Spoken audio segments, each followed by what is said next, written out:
السلام علیکم ورحمۃ اللہ وبرکاتہ. الحمد للہ رب العالمین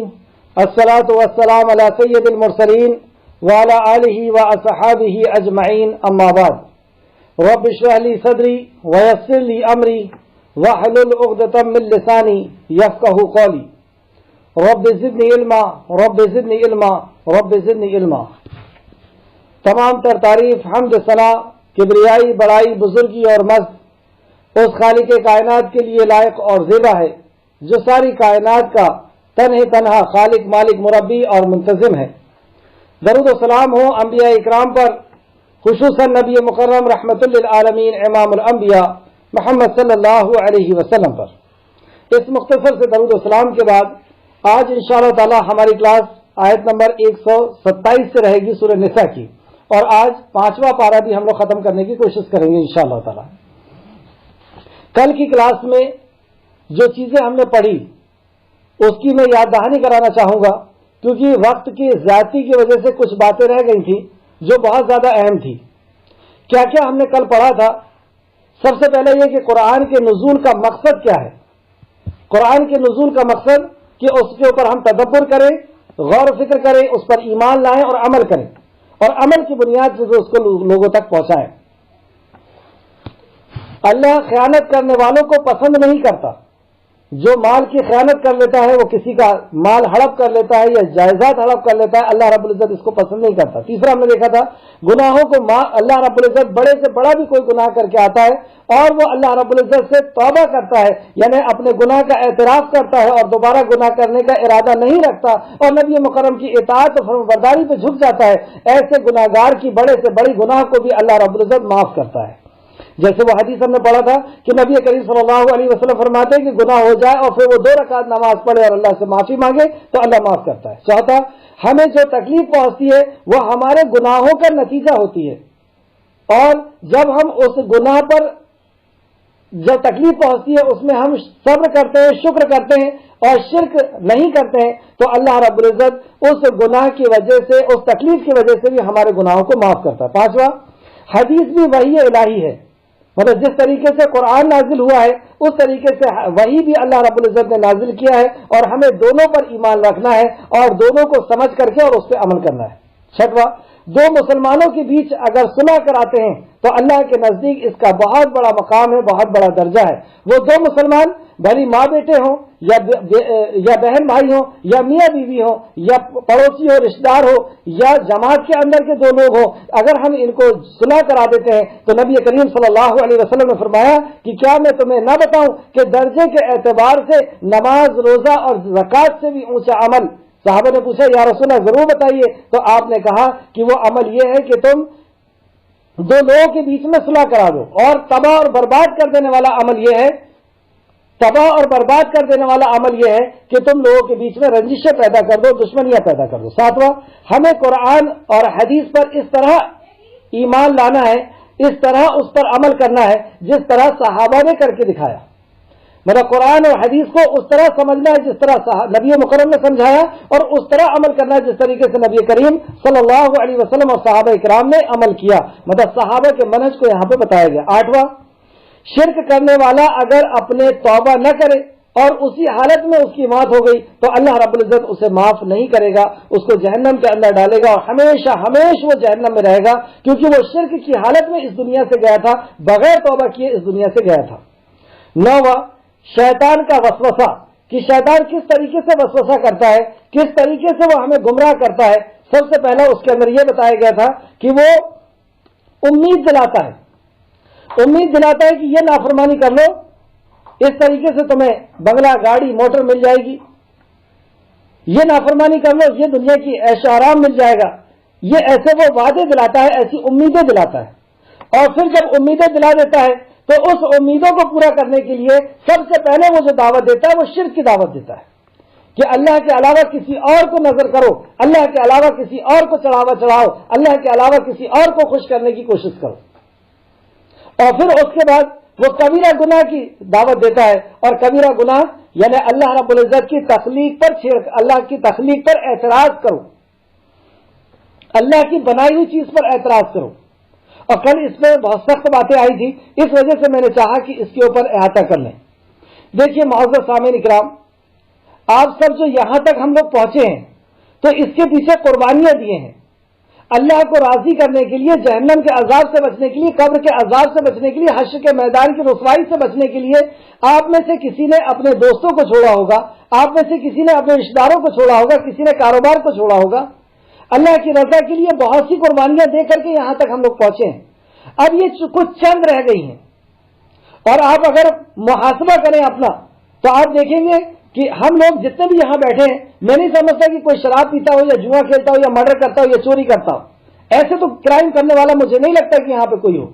چند چھوٹی چھوٹی گناہ، چھوٹی چھوٹی غلطیاں جو ہماری زندگی کے اندر ہے، بس اس کو کراس کرنا ہے اور ہم اللہ کے ولایت کے درجے پہ پہنچ جائیں گے، اللہ رب العزت کے دوستوں کے درجے پہ پہنچ جائیں گے۔ نبی کریم صلی اللہ علیہ وسلم فرماتے ہیں، اور صحیح حدیث ہے کہ نبی مکرم صلی اللہ علیہ وسلم نے فرمایا، کچھ لوگ اللہ کے خاص بندے ہوتے ہیں، کچھ لوگ اللہ کے خاص بندے ہوتے ہیں۔ صحابہ نے پوچھا، یا رسول اللہ یہ کون لوگ ہیں؟ نبی مکرم نے فرمایا کہ یہ وہ لوگ ہیں جو قرآن کو پڑھتے ہیں، اس پہ تدبر، اس پہ غور و فکر کرتے ہیں، ایمان لاتے ہیں اور اس پہ عمل کرتے ہیں۔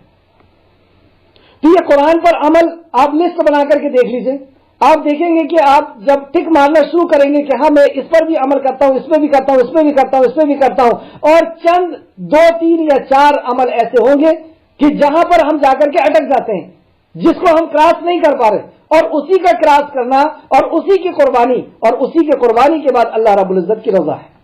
اسی قربانی کے بعد اللہ رب العزت راضی ہونے والا ہے، اور قربانی کے بغیر قرب حاصل نہیں ہو سکتا۔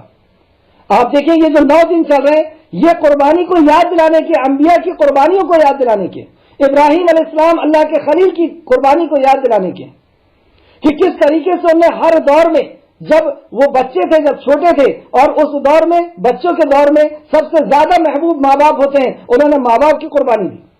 پھر معاشرے کی قربانی دی اور آگ میں داخل ہو گئے، پھر اس کے بعد جب جوان ہوئے اور آخری عمر کو پہنچ رہے ہیں، 95 سال کی عمر ہو گئی، 95 سال کی عمر ہو گئی، اور اللہ رب العزت سے اولاد مانگتے ہیں کہ میرے وارث بنے گا اور میرے کام کو آگے پہنچائے گا، دعوت کے کام کو آگے پہنچائے گا۔ اللہ رب العزت نے اولاد دی اور کہا کہ اس اولاد کی قربانی دو، بغیر کچھ سوچے سمجھے انہوں نے اس اولاد کی قربانی دے دی، ایسی بیابان جگہ میں لے جا کر کے ان کو چھوڑ دیا۔ حضرت حاجرہ کو بھی، مطلب بیوی کی بھی قربانی اور بچے کی بھی قربانی۔ پھر جب بچہ بولنے لگا، دیکھنے لگا، چلنے لگا، کھیلنے لگا، تو اللہ رب العزت نے پھر آرڈر دیا، گویا کہ یوں کہا کہ جس کو ریگستان مار نہ سکا، جس کو ایسی بے آب و غذا وادی جو ہے وہ مار نہ سکی، اس کو جاؤ اور اپنے ہاتھ سے ذبح کرو۔ ابراہیم نے اس کو ذبح کر کے آ گئے، ذبح کرنے کے لیے پہنچ گئے، اور اللہ رب العزت نے دمبے کو پہنچا دیا اور ابراہیم اسماعیل علیہ السلام کو بچا لیا۔ مقصد یہ تھا بتانے کا کہ ہر دور میں ابراہیم علیہ السلام نے اللہ رب العزت کے حکم کو پورا کیا اور قربانیوں پہ قربانیاں پیش کی۔ ہم 4 پارے کے شروع میں بھی ہم پڑھ کر کے آ چکے ہوں کہ اللہ نے فرمایا، لن تنالوا البر، تم نیکی کے اونچے مقام پہ پہنچ ہی نہیں سکتے، حتی ينفقوا، یہاں تک کہ تم اپنے محبوب ترین چیز اللہ کے راہ میں قربان نہ کر دو۔ تو محبوب ترین چیز اللہ کے راہ میں قربان کرنے کی بات نہیں ہو رہی، یہاں تو یہ ہو رہی ہے کہ جو گناہ اور معصیت کے کام ہم کر رہے ہیں، جو اللہ کی نافرمانی کے کام ہم کر رہے ہیں، اس نافرمانی کے کاموں کو چھوڑ دیں۔ صحابہ کرام تو جب اسلام قبول کرتے تھے اسی وقت ان نافرمانیوں کے کام کو چھوڑ دیا کرتے تھے۔ تو یہ جو 2-3 عمل، معزز سامعین پھر سے سمجھیں، یہ 2-3 ہی عمل ہماری زندگی کے اندر، 4-5 عمل ہی ہماری زندگی کے اندر ہوتے ہیں کہ اگر اس کو ہم کراس کر لیں گے تو ولایت کے درجے پہ پہنچ جائیں گے۔ کیونکہ نبی مکرم نے فرمایا کہ تم میں سے وہ لوگ جو اللہ رب العزت کے کلام کو پڑھتے ہیں، اس پہ عمل کرتے ہیں، یہ اللہ کے دوست ہیں، یہ اللہ کے خاص بندے ہیں۔ اور یہ 2-3 عمل، جیسے اکثر ہمارے بھائی لوگ وہ داڑھی کو کالی کر لیتے ہیں، بال کو کالے کر لیتے ہیں، یہ دھوکہ ہے، مسلمان دھوکہ نہیں دے سکتا، اور اس کے لیے سخت وعید بیان فرمائی اللہ کے نبی۔ کچھ لوگ داڑھی ہی نہیں رکھ رہے، کچھ لوگ برقع ہی نہیں پہن رہے، کچھ لوگ اپنے چہرے کو صاف کر رہے ہیں، اور آپ دیکھیے کہ یہ 2-4 ہی عمل ایسے ہیں جو ہماری رکاوٹ بنے ہوئے ہیں۔ اور اس مہینے میں اور اس خاص راتوں کے اندر اور خاص 9 دنوں کے اندر جس طریقے سے ابراہیم علیہ السلام نے قربانیوں کو پیش کیا اور قربانیوں کو اللہ رب العزت نے اس 9 دنوں میں دکھایا، ہم اس کی بھی قربانی کرتے ہوئے چلیں کہ اللہ یہ تجھے راضی کرنے والے عمل نہیں ہے، یہ تجھے ناراض کرنے والے عمل ہے، ہم اس کی قربانی اب پیش کر رہے ہیں۔ بکرے کو خرید کر کے لانا اور ذبح کر دینا یہ مقصد نہیں ہے. خود اللہ نے فرمایا کہ تمہارا خون اور گوشت ہم تک نہیں پہنچتا. تم جو بکرا ذبح کرتے ہو اس کا خون اور گوشت ہم تک نہیں پہنچتا. تو ہمارے پاس تو تمہارے دلوں کا تقویٰ پہنچتا ہے. تو دلوں کا تقویٰ یہ ہے کہ اللہ کی نافرمانی کے کام کو ہم چھوڑ دیں, تب تو ہماری یہ قربانی ہے, تب تو یہ ہمارے 9 دن ہے, اور ان 9 دنوں میں انبیاءوں کی قربانی کو یاد کرنا ہے. اللہ مجھے بھی اور ہم سب کو توفیق دے. تو یہاں پر اللہ رب العزت کے شیطان شرک کی طرف بلاتا ہے اور اللہ رب العزت کی نافرمانیوں کی طرف بلاتا ہے, یعنی کبیرہ گناہوں کی طرف بلاتا ہے. 10ویں باب میں ہم نے دیکھا تھا اللہ تخلیق کو بدلنے کا انجام کیا ہوتا ہے, اللہ کی تخلیق کو بدلنے کا انجام کیا ہوتا ہے. 11واں اللہ کے قبول ہونے کی شرائط, عمل کے قبول ہونے کی شرائط کیا ہے. آج کے اس کلاس میں ہم لوگ چند 5 پوائنٹ پر غور و فکر کرنے والے ہیں. جو آیتیں آ رہی ہیں وہ اس موضوع پہ آ رہی ہیں, خواتین کے حقوق کے تعلق سے آ رہی ہے کچھ آیتیں. پھر اس کے بعد ہر حال میں انصاف کرنے کا حکم اللہ رب العزت نے دیا ہے اور سچی گواہی دینے کا حکم دیا ہر حال میں, بھلے اس کی زد ہمارے اوپر پڑے, بھلے اس کا نقصان ہمیں ہو, یا ہمارے خاندان میں کسی کو, یا ہمارے دوست احباب کو, کسی بھی حالت میں ہمیں اللہ رب العزت کی مطلب سچائی کا ساتھ دینا ہے, انصاف کا ساتھ دینا ہے اور جھوٹی گواہی نہیں دینا. تیسرا ایمان والے کا حکم اللہ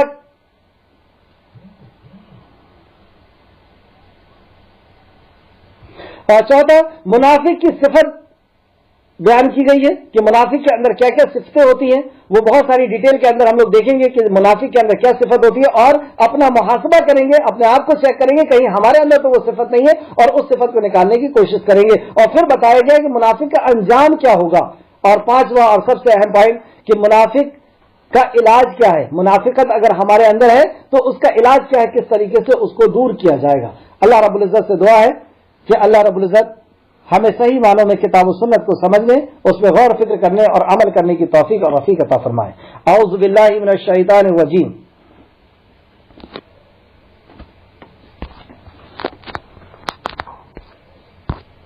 آواز نہیں آ رہی, دیکھو آیت نمبر 127. اعوذ باللہ من الشیطان الرجیم. بسم اللہ الرحمن الرحیم. وَيَسْتَفْتُونَكَ فِي النِّسَاءِ قُلِ اللَّهُ يُفْتِيكُمْ فِيهِنَّ. اور اے نبی کریم صلی اللہ علیہ وسلم, لوگ آپ سے عورتوں کے بارے میں دریافت کرتے ہیں, کہہ دیجئے اللہ خود ان کے بارے میں حکم دے رہا ہے, اور کتاب کی وہ آیتیں بھی جو یتیموں لڑکیوں کے بارے میں تمہیں سنائی جاتی ہے, جنہیں ان کا حق تم نہیں دیتے اور تم چاہتے ہو کہ ان سے نکاح کر لو. یہ آیت ان خواتین کے تعلق سے بیان کی گئی. عائشہ فرماتی ہیں کہ جو لڑکیاں یتیم ہوتی تھیں اور ان کو کفالت میں کوئی رکھ لیتا تھا, کفالت میں رکھنے کے بعد جب وہ اپنی جوانی پر پہنچ جاتی تھیں, اپنے نکاح کی عمر میں پہنچ جاتی تھیں, تو وہ خوبصورت ہوتی تھی تو ان سے نکاح کر لیتا تھا اور اس کے مال کو اپنا مال بنا کر کے اور استعمال کر لیتا تھا. لیکن اگر خواتین خوبصورت نہ ہوتی تو ایک کپڑا ڈال دیا جاتا جس کا سائن مطلب جس کی پہچان یہ ہوتی تھی کہ اب اس سے کوئی نکاح نہیں کرے گا. تو نہ وہ خود نکاح کرتا تھا نہ کسی کو نکاح کرنے دیتا تھا, اس ڈر سے کہ اس کا مال دوسرا لے لے گا. تو یہاں پر اس بات سے روکا گیا ہے کہ تم اس طریقے سے یتیم کا مال نہیں کھا سکتے, کہ اگر وہ تمہیں خوبصورت لگ رہی ہے تو تم اس سے نکاح کرو اور اس کا مال. معافی چاہتی ہوں, وہی پرابلم ہو رہا ہے سر, دوبارہ سے وہی پرابلم ہو رہا ہے. آیت میں دیکھتے ہیں, اور وہ کمزور بچوں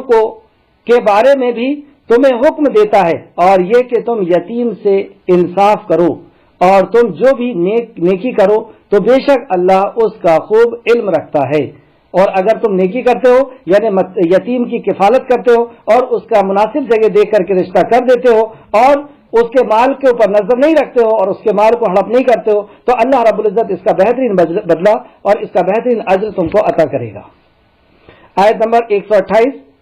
اور اگر کسی عورت کو اپنے شوہر کے طرف سے ظلم و زیادتی کا اندیشہ نظر آئے تو دونوں پر کوئی گناہ نہیں کہ وہ آپس میں کسی طرح صلح کر لیں، اور صلح ہی اچھی ہے، اور صلح ہی اچھی چیز ہے۔ خواتین کو اگر یہ محسوس ہو رہا ہے کہ مرد کے طرف سے اس کے طرف توجہ نہیں دی جا رہی ہے، یا یہ مرد اس کو چھوڑنا چاہتا ہے کسی وجہ سے، وجہ یہ بھی ہو سکتی ہے کہ مرد کو وہ خواتین جو ہے پسند نہیں آ رہی، ان کے صحت کی وجہ سے، یا ان کے دکھنے کے، ان کے خوبصورتی کی وجہ سے، یا کسی بھی وجہ سے وہ پسند نہیں آ رہی ہے، اور مرد یہ چاہتا ہے کہ اب میں اس کو چھوڑ دیتا ہوں، اس کو میں طلاق دے دیتا ہوں۔ تو ایسی حالت میں خواتین کے لیے یہ مشورہ دیا جا رہا ہے کہ وہ کچھ صلح کر لیں، جیسے ماں سودا رضی اللہ عنہ نے، حضرت ماں سودا رضی اللہ عنہ نے ایک صلح کی تھی کہ میں اپنی باری بھی ماں عائشہ صدیقہ رضی اللہ عنہ کو دیتی ہوں۔ اس طریقے سے کبھی نان و نفقے میں صلح کر لیں یا باری میں صلح کر لیں، اور بہتر یہ ہے کہ وہ اسی کے نکاح میں رہے، کیونکہ عمر کی کچھ ایسی سرحد پہ کوئی خاتون آ گئی ہے اور صحت ان کی زیادہ ہو گئی ہے، یا کچھ ایسا دوسرا معاملہ ہو گیا ہے، تو زیادہ بہتر یہ ہے کہ وہ انہی کے نکاح میں رہے اور کچھ چیزوں کو آگے پیچھے کر لیں، کچھ حقوق کو وہ آگے پیچھے کر لیں۔ اور دیکھیں کتنا بہترین اللہ رب العزت اصول بیان فرما رہا ہے کہ اگر تم نے دوسرا، تیسرا یا چوتھا نکاح کر لیا ہے اور اس میں سے کوئی ایک خاتون ایسی ہے جو بہت زیادہ تمہیں پسند نہیں ہے کسی بھی وجہ سے، تو تم اسے چھوڑو مت، اسے رہنے دو، اور کوئی صلح اگر آپس میں ہو سکتا ہے تو صلح کر لو۔ اور پھر اللہ آگے فرماتا ہے اور انسانی نفس میں بخیلی رکھی گئی ہے، مطلب کنجوسی رکھی گئی ہے، انسان کے اندر یہ فطرت ڈالی گئی ہے، اور اگر تم احسان کرو اور پرہیزگار بنو تو بے شک تم جو بھی عمل کرتے ہو اللہ اس سے خوب باخبر ہے۔ اگر تم پرہیزگاری اختیار کرو، مطلب تمہیں وہ پسند نہیں ہے لیکن اس کے بعد بھی اللہ کی رضا کے لیے تم نبھاؤ کر رہے ہو، اور ویسے بھی تمہارے پاس اگر دوسری بیویاں ہیں تو تم ان کے ساتھ اچھا سلوک کرو، ان کے حقوق کو ادا کرو، اور اللہ رب العزت سے اجر اور ثواب کی امید رکھو، اور اللہ رب العزت سے اجر و ثواب کو حاصل کرو۔ آیت نمبر 129، اور تم سے یہ بھی نہ ہو سکے گا، اور اللہ یہاں پہ ایک اور قانون بتا رہا ہے کہ تم سے یہ ہرگز نہ ہو سکے گا کہ تم بیویوں میں ہر طرح سے عدل کرو، تم اس کی کتنی ہی خواہش مند ہو، مطلب تم کتنی ہی خواہش رکھو، لیکن اگر 2-3 بیویاں ہیں تو تم اس میں عدل نہیں کر سکتے۔ عدل کون سا نہیں کر سکتے؟ جو تمہارے بس میں نہیں ہے، اور بس کے اندر کیا نہیں ہے کہ وہ محبت کس کے اندر کس سے زیادہ ہو۔ یہ اللہ رب العزت کی عطا ہوتی ہے کہ اللہ رب العزت کسی کے لیے محبت کو کم کرتا ہے، کسی کے لیے زیادہ کرتا ہے۔ تو یہاں پہ اللہ رب العزت نے اجازت دی ہے، اور نبی کریم صلی اللہ علیہ وسلم بھی یہ دعا کرتے تھے کہ اے اللہ جتنی میرے اندر طاقت تھی میں نے اتنا عدل و انصاف کیا، اور جو طاقت میرے اندر نہیں ہے تو اس میں میرا مواخذہ نہ کرنا، یعنی وقت برابری سے دینا ہے، اور نان و نفقہ برابری سے دینا ہے، اور سارے حقوق کو برابری سے ادا کرنا ہے، لیکن محبت کس کے لیے کتنی ہے، کس کے لیے کم ہے، کسی کے لیے زیادہ ہے، یہ انسان کے بس کی بات نہیں ہے۔ تو جو انسان کے بس کی بات نہیں ہے اللہ رب العزت اس سے مواخذہ نہیں کرے گا۔ اور جیسے آپ نے دیکھا کہ نبی کریم صلی اللہ علیہ وسلم سب سے زیادہ محبت حضرت خدیجہ الکبریٰ سے کرتے تھے۔ ماں عائشہ صدیقہ رضی اللہ عنہ فرماتی ہے کہ ان کا انتقال ہو گیا، اور اتنے سال پہلے انتقال ہو گیا، اور وہ بوڑھی بھی تھی اور وہ ضعیف بھی تھی، لیکن اس کے بعد بھی آپ ان سے محبت کرتے ہیں۔ تو آپ نے فرمایا کہ اس نے اس وقت میرے اوپر ایمان لایا، اس نے اس وقت میری تصدیق کی، اس نے اس وقت میرے پر میری بات کا یقین کیا جب لوگ مجھے تکذیب کرتے تھے، جب لوگ مجھے جھٹلاتے تھے، جب میرا انکار کرتے تھے، اس وقت حضرت خدیجہ نے میرا ساتھ دیا۔ اس وجہ سے اللہ رب العزت نے حضرت خدیجہ کی محبت نبی کریم صلی اللہ علیہ وسلم کے اندر بہت زیادہ رکھی تھی کہ آپ کے انتقال کے بعد بھی حضرت خدیجہ کو نبی کریم صلی اللہ علیہ وسلم یاد کرتے تھے، اور جب بھی گھر میں کوئی اچھی چیز بنتی تھی تو حضرت خدیجہ کی سہیلیوں کے ہاں نبی کریم صلی اللہ علیہ وسلم پہنچایا کرتے تھے۔ پھر اس کے بعد ماں عائشہ صدیقہ رضی اللہ عنہ سے اللہ رب العزت نے آپ کو محبت دی، اور دونوں جگہ آپ کو دکھے گا کہ دین کے فروغ کے لیے اور دین کے لیے جو مطلب جیسے عائشہ صدیقہ رضی اللہ عنہ سے سب سے زیادہ حدیث ملتی ہے جو خواتین کے تعلق سے تھی، اور عائشہ نے لوگوں تک دین کو بہت زیادہ پہنچایا، اور اس طریقے سے نبی کریم صلی اللہ علیہ وسلم کے بعد صحابہ اکرام بھی مفتی کی شکل میں عائشہ صدیقہ رضی اللہ عنہ کے پاس آتے تھے اور ان سے فتوے لیتے تھے، ان سے احادیث سمجھتے تھے، ان سے مسائل کو سمجھتے تھے۔ تو دونوں خواتین جو تھیں، دونوں ہماری مائیں، وہ دین کے لیے بہت زیادہ فائدہ مند رہیں، اور نبی کریم صلی اللہ علیہ وسلم کے دل میں اللہ رب العزت نے ان کے لیے محبت بھی ڈالا تھا۔ تو یہ اللہ کی طرف سے ہے کہ اللہ رب العزت کس کے دل میں کس کے لیے کتنی محبت کو ڈالتا ہے، تو اس کے لیے اللہ رب العزت مواخذہ نہیں کرے گا۔ پھر تم کسی ایک کی طرف، ہاں لیکن عدل و انصاف دونوں کے ساتھ کرنا ہے، یعنی وقت بھی برابر دینا۔ ہاں اگر کوئی عہد ایسا ہو چکا ہے کہ کوئی خاتون یہ کہے کہ آپ کو ہم اجازت دیتے ہیں کہ آپ 2 مہینے میں ایک بار آئیں گے، 1 مہینے میں ایک بار آئیں گے، 1 ہفتے میں ایک بار آئیں گے، یا ہم اپنی باری ہی معاف کر دے رہے ہیں، آپ تو ہمارے صرف سرپرست بن کر کے رہیے کیونکہ بڑھاپے کی اس حالت میں کہ ہم اکیلے نہیں رہ سکتے، آپ ہمارے سرپرست بن کے رہیے، ایسا کوئی معاہدہ ہو گیا ہے تو اللہ رب العزت نے اس کی چھوٹ رکھی ہے، اس آیت کے اندر یہ بتایا گیا۔ لیکن اگر ایسا معاہدہ نہیں ہے تو ہم کو دونوں کی طرف برابری سے حق ادا کرنا ہوگا، دونوں کے پاس اور وقت کو گزارنا ہوگا۔ اور اس کے بعد اب یہاں پہ ایک مین اصول بیان کیا جا رہا، پھر تم کسی ایک کے طرف پوری طرح مائل نہ ہو جاؤ کہ دوسروں کو لٹکتے ہوئے چھوڑ دو، یہ گناہ ہے۔ اگر تم نے دوسری یا تیسرا نکاح کیا ہے اور تم پہلی بیوی کو چھوڑ دیتے ہو اس وجہ سے کہ وہ کوئی بھی وجہ ہو اس کی وجہ سے تم چھوڑ دیتے ہو، تو ایسے شخص کے بارے میں نبی کریم صلی اللہ علیہ وسلم کی سخت احادیث کہ وہ حشر کے میدان میں ایسا کھڑا ہوگا جیسا فالس زدہ شخص ہوتا ہے کہ ایک طرف سے وہ جھکا ہوا ہوتا ہے۔ اس کو آپ دیکھ سکتے ہیں، اس حدیث کو تفسیر ابن کثیر میں جلد نمبر 2 حدیث نمبر صفحہ نمبر 198 کے اندر، کہ ایسا شخص جو 2 بیویوں کے اندر عدل نہیں کرتا، انصاف نہیں کرتا، برابری کا ان کو نان و نفقہ نہیں دیتا، تو کل وہ حشر کے میدان میں ایسا کھڑا ہوگا کہ ایک طرف اس کا پیرالائسس ہوگا، ایک طرف اس کا فالس زدہ ہوگا اور دوسری طرف وہ ٹھیک ہوگا۔ اللہ رب العزت محفوظ رکھے۔ اور اگر تم اصلاح کا ارادہ اختیار کرو اور پرہیزگاری کرو تو بہت بہتر ہے، نہایت رحم کرنے والا ہے، اور اللہ رب العزت بہت رحم کرنے والا ہے۔ اور اگر تم اصلاح کا رویہ اختیار کرو اور پرہیزگار بنو تو بے شک اللہ رب العزت نہایت رحم کرنے والا ہے۔ آیت نمبر 130، اور اگر وہ دونوں میاں بیوی ایک دوسرے سے الگ ہو جائیں تو اللہ اپنے فضل سے ہر ایک کو بے نیاز کر دے گا، اور اللہ بڑا وسعت والا خوب حکمت والا ہے۔ اس آیت کے اوپر ہمیں غور کرنا ہے، خاص کر اس خواتین کو جو ظلم کو سہتی ہیں اور ظلم کو سہنے کے بعد بھی اس سے ڈر سے نہیں ہٹتی کہ ہمارا کیا ہوگا یہ ہمیں نہیں سوچنا ہے، کیونکہ وہ رب ہمارا خالق مالک ہے، وہ ہمارا رازق ہے، وہ ہمارا نگراں ہے، وہ ہمارا حفاظت کرنے والا اللہ ہے۔ تو اللہ رب العزت نے یہاں پہ بیان فرمایا، اس پر ہمیں ایمان ہونا چاہیے۔ اگر کوئی ظلم کر رہا ہے اور ہماری آخرت خطرے میں ہے تو ایسے وقت میں ہمیں اس کو چھوڑ دینا چاہیے، اور تاکہ اللہ رب العزت جو دوسرا راستہ نکالے۔ دیکھیں آپ اللہ کیا فرماتا ہے، اور اگر وہ دونوں میاں بیوی ایک دوسرے کے لیے الگ ہو جائیں تو اللہ اپنے فضل سے، مطلب اگر یہ حقوق ادا نہیں کر رہے اور میاں بیوی الگ ہو جاتے ہیں تو اللہ رب العزت اپنے فضل سے ہر ایک کو دوسرے سے بے نیاز کر دے گا۔ مطلب جو کمزوری تھی اور جو ڈر تھا کہ ہم ان سے الگ ہو کر کے کیسے رہیں گے، تو اللہ رب العزت فرماتا ہے کہ میں اس کو بے نیاز کروں گا، تم میرے اوپر یقین رکھو،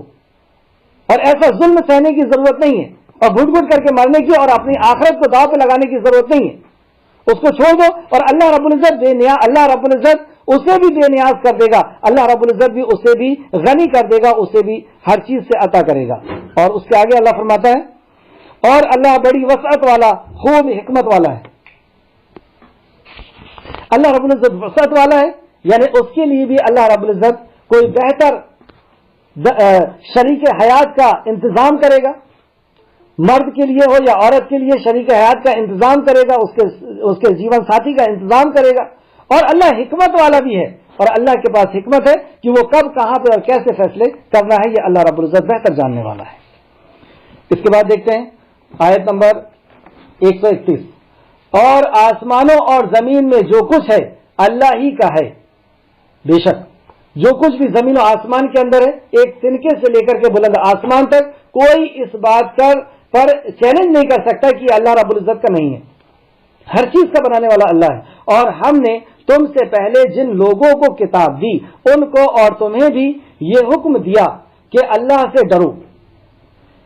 تقوی اختیار کرنا یہ اتنا اہم ہے کہ اللہ رب العزت فرماتا ہے کہ تم کو اور تم سے پہلے جتنے بھی انبیاء گزرے ہیں اور جتنی بھی جماعتیں گزری ہیں، ان کی امتیں گزری ہیں، ان سب کو اللہ رب العزت نے یہی حکم دیا اتقوا اللہ، کہ اللہ رب العزت کا تقوی اختیار کریں. اللہ کا تقوی کیا ہے؟ کہ اللہ رب العزت کی ایسی معرفت ہو کہ اللہ کی نافرمانی کا ڈر ہو، اللہ سے ایسی محبت ہو کہ اس کے ناراض ہو جانے کا ڈر ہو. اور تقوی یہ ہے کہ اللہ رب العزت سے ڈر کر کے اللہ رب العزت سے کی نافرمانی سے بچ کر کے زندگی گزارا جائے. پھر اگر تم کفر کرو گے تو بے شک آسمانوں اور زمین میں جو کچھ ہے اللہ ہی کا ہے. اگر تم کفر کرتے ہو، انکار کرتے ہو، تو یہ سمجھ لو کہ زمین و آسمان کے اندر ساری چیزیں اللہ کے پاس ہے. یعنی تمہاری عزت و ذلت بھی اللہ کے پاس ہے، تمہارا رزق بھی اللہ کے پاس ہے، تمہاری صحت اور تمہاری تندرستی اور تمہاری عیش و آرام کی جو چیزیں ہیں وہ سب اللہ کے اختیار میں ہیں. اگر تم کفر کرو گے تو کہاں تک بچو گے؟ اور اللہ بہت بے پرواہ اور قابل تعریف ہے. اگر پوری دنیا مل کر کے اللہ کی نافرمانی کرنے لگے تو اللہ کی شان میں کچھ بھی گھٹتا بڑھتا نہیں. ایک حدیث ہے، نبی کریم صلی اللہ علیہ وسلم فرماتے ہیں کہ سارا پہلی دن کا انس اور آخری دن کا انسان اور پہلے دن کا جن اور آخری دن کا جن ایک میدان میں کھڑے ہو جائیں اور ان سب کا دل ایسا ہو جائے جیسا تم میں سب سے پیارا دل ہو، مطلب سب سے اچھا انسان بن جائے، اور سب اللہ کی حمد ثنا کریں، سب اللہ کے مطیع اور فرما بردار ہو جائیں، تو اللہ کی شان میں ذرا سی بھی بڑھاتری نہیں ہونے والی. اتنی چھوٹی سی یہ دنیا ہے اور اتنا چھوٹا سا یہ ہمارا یہ ہے. اور پھر دوسرا فرمایا کہ یہ پہلے انسان اور آخری انسان اور پہلا جن اور آخری انسان یہ سب اللہ کے نافرمان ہو جائے تو اللہ کی شان میں ذرا سا بھی کچھ گھٹنے والا نہیں ہے. اس کی شان ایسی بلند ہے اور وہ ایسی عظمت اور ایسی کبریائی اور بزرگی والا رب ہے. تو یہاں پہ اللہ نے فرمایا کہ اللہ بے نیاز ہے. اگر تم کفر ہی کرتے رہو گے اور کفر کو ہی اپنی زندگی بنا لو گے تو اللہ بے نیاز ہے. اور آسمانوں اور زمین میں جو کچھ ہے اللہ ہی کا ہے. جو کچھ ہے یہ چیلنج اللہ رب العزت کا 14.5 سال سے کہ جو کچھ زمین و آسمان کے اندر ہے سب میرا ہے. ہم ثابت کر دیں کہ کسی سائنٹسٹ نے فلاں چیز بنائی ہے، کسی بادشاہ نے فلاں چیز بنائی ہے، تو سب کچھ بنانے والا جو ہے وہ اللہ رب العزت ہے. اور اللہ بطور کارساز کافی ہے، مطلب تمہاری کارسازی کے لیے، تمہاری ضرورتوں کو پورا کرنے کے لیے، تمہاری بگڑی کو بنانے کے لیے، تمہارے کام کو بنانے کے لیے بہترین کارساز اگر کوئی ہے وہ اللہ ہے. اور لوگوں اگر اللہ چاہے تو تمہیں ہٹا کر تمہاری جگہ دوسرے کو لے آئے، اور اللہ اس بات کو پوری قدرت رکھتا ہے. بے شک اللہ تو اس بات پر قدرت رکھتا ہے کہ ہم نافرمانوں کو تو ہٹا کر کے اور دوسری قوم کو اگر لانا چاہے تو ایک دن کے اندر اور چند لمحے کے اندر اللہ رب العزت یہ کام کو کر سکتا ہے. اے اللہ ہمارے گناہوں کو بخش دے اور ہمیں مہلت عطا کر، ہمیں ہدایت عطا کر، ہمیں ایمان عطا کر، اور ہمیں تیرا مطیع اور فرما بردار بنا کر کے اس دنیا کے اندر رکھ. تو یہاں پہ اللہ نے بہت سخت انداز فرمایا، اے لوگوں اگر اللہ چاہے تو تمہیں ہٹا کر تمہاری جگہ دوسرے کو لے آئے، اور اللہ اس بات کو پوری قدرت رکھتا ہے. تم نافرمانی کر کے کیا سمجھ رہے ہو اپنے آپ کو؟ اللہ رب العزت تمہیں مٹانے کے لیے وقت نہیں لگے گا، اس کو وہ چاہے گا منٹوں کے اندر تمہیں مٹا کر کے. اور ہم نے ہسٹری کو ہم اٹھا کر کے دیکھیں، تاریخ کو ہم مطالعہ کریں کہ اللہ رب العزت نے کس طریقے سے قوموں کو تہ و بالا کیا، کس طریقے سے مٹا کر کے ایک قوم کو دوسری قوم کو پھر لا کر کے کھڑا کیا. جو شخص دنیا کا ثواب چاہتا ہے، مطلب جو شخص دنیا کو حاصل کرنا چاہتا ہے، دنیا کا ثواب چاہتا ہے، تو اللہ کے پاس تو دنیا اور آخرت دونوں کا ثواب موجود ہے. اور اللہ خوب سننے والا اور خوب جاننے والا ہے. یہاں اشارہ کیا گیا کہ تم دنیا کو اگر چاہتے ہو تو دنیا مل جائے گی، لیکن ہمیں کیا تعلیم دی گئی؟ سورہ بقرہ میں ہم پڑھ کر کے آ چکے ہیں کہ ربنا آتنا فی الدنیا حسنۃ وفی الآخرۃ حسنۃ وقنا عذاب النار، کہ ہم یہ دعا کریں اپنے خالق اور مالک سے کہ اے اللہ ہمیں دنیا بھی عطا کر اور آخرت بھی عطا کر. مطلب جو ہم نیک کام کر رہے ہیں اس نیک کام کے پیچھے ہمارا یہ ہونا چاہیے کہ ہمارا رب راضی ہو جائے، اور اگر رب کو راضی کرنے کی نیت ہوگی تو اللہ رب العزت دنیا اور آخرت دونوں دے گا. اور جب ہم مانگے تو اللہ رب العزت سے دنیا بھی مانگے اور آخرت بھی مانگے. آیت نمبر 135 135 اے لوگوں جو ایمان لائے ہو. اب مومنوں سے یہاں پہ خطاب شروع ہو رہا ہے، اور ہر آیت کے اندر یا ایھا الذین آمنوا سے اللہ رب العزت نے بات کیا ہے کہ اے مومنوں بات کو سنو، اور مومنوں کے لیے یہ سارے عمل کرنا آسان ہے. دیکھتے ہیں ہم اے لوگوں جو ایمان لائے ہو، تم انصاف کے لیے ڈٹ جاؤ، تم انصاف کے لیے ڈٹ جاؤ، ڈٹ جانے والے اور اللہ کے لیے سچی گواہی دینے والے بن جاؤ۔ یا ایھا الذین آمنو، اے وہ لوگوں جو ایمان لائے ہو، انصاف کے لیے اور سچی گواہی دینے کے لیے ڈٹ جاؤ، یہ آرڈر ہے اللہ رب العزت کا۔ اور آپ دیکھتے ہیں کہ اس میں بہت کوتاہیاں ہوتی ہیں،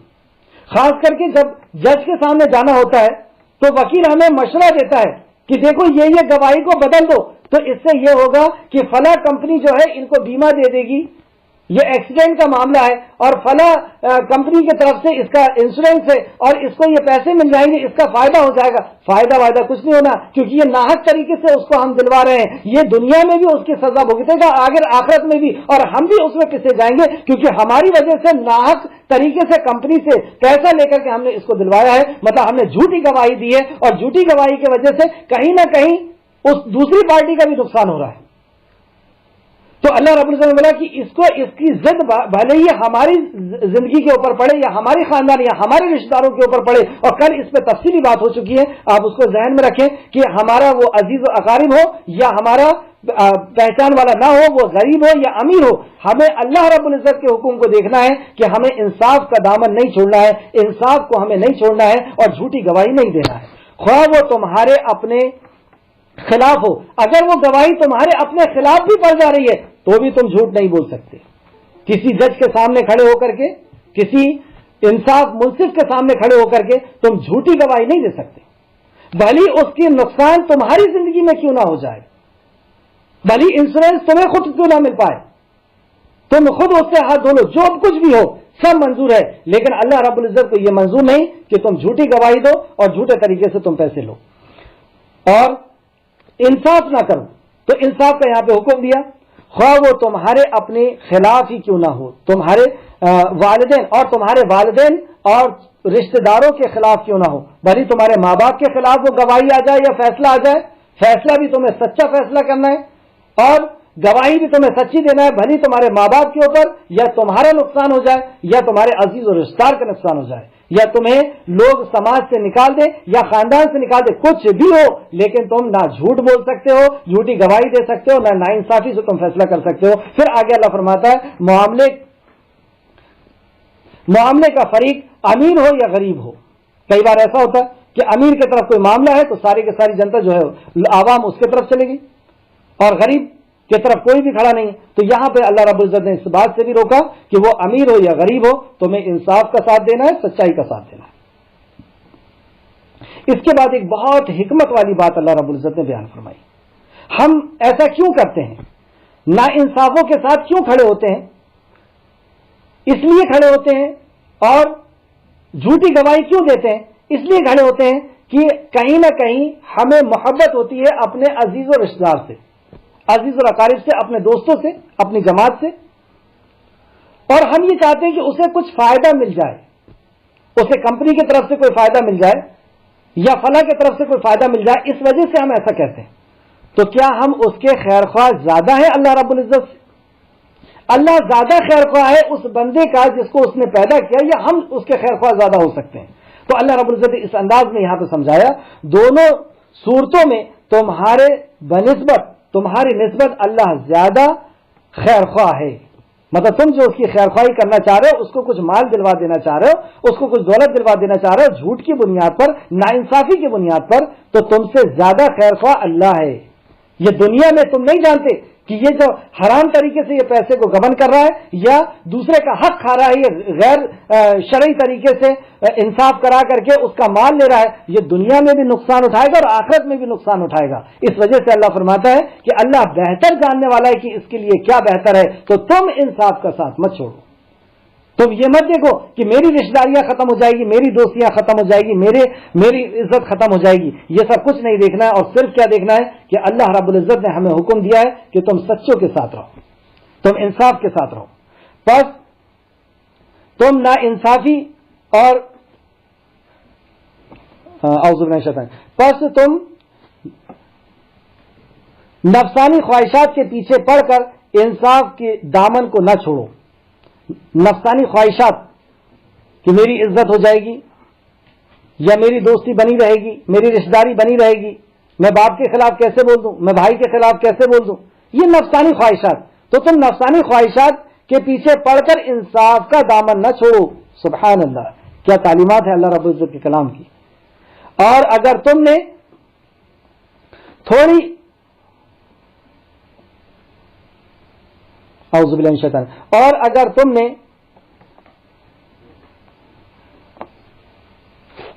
آواز آپ لوگوں کو برابر آ رہی ہے, اور اگر تم نے توڑ مروڑ کر بات کہی, منہ موڑا, تو بے شک تم جو بھی عمل کرتے ہو اللہ اسے بخوبی جانتا ہے. اگر ہم نے فیصلہ کرنے کے دوران توڑ مروڑ کر کے بات کہی, اپنے فریق کی طرف سے بات کہی, اپنے رشتہ داروں کی طرف سے بات کہی, اور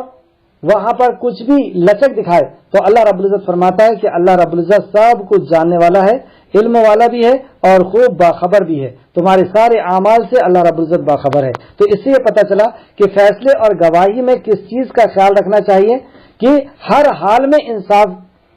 کرنے اور سچی گواہی دینا ہے, بھلے ہی اس کی زد, اس کا نقصان ہماری زندگی میں پڑ جائے یا ہمارے رشتہ داروں کی زندگی میں پڑ جائے یا ہمارے عزیز و اقارب کی زندگی میں پڑ جائے. تو ہر حال میں ہمیں کتاب و سنت کا, یعنی اللہ رب العزت نے جو بیان فرمایا ہے کہ ہمیں حق بات کہنا ہے اور سچی گواہی دینا ہے. اللہ رب العزت سے دعا ہے کہ اللہ رب العزت ہمیں سچ بات کہنے اور سچی گواہی دینے کی توفیق اور رفیق عطا فرمائے. آمین یا رب العالمین. السلام علیکم ورحمۃ اللہ.